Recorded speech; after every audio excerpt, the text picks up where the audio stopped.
অল্প বয়সের কচি কচি বাচ্চা যারা আছে, আপনার থেকে ছোট যারা আছে, তাদেরকে যদি আপনি ভালো না বাসেন, তাদেরকে যদি আপনি মহাব্বত না করেন, আল্লাহ রসুল সাল্লাল্লাহু আলাইহি ওয়াসাল্লাম ইরশাদ করতেছেন, ওই ব্যক্তিরা লাইসা মিন্না, আমার উম্মতের অন্তর্ভুক্ত হবে না।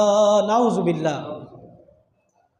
আল্লাহ রসুল সাল্লাল্লাহু আলাইহি ওয়াসাল্লাম মুরব্বীদেরকে সম্মান করার ব্যাপারটা এতই গুরুত্ব দিয়েছেন, স্পষ্ট বলেই দিয়েছেন, কেউ যদি মুরব্বীদেরকে সম্মান না করে সে আমার উম্মতেরই অন্তর্ভুক্ত না। কত বড় মারাত্মক কথা, চিন্তা করে।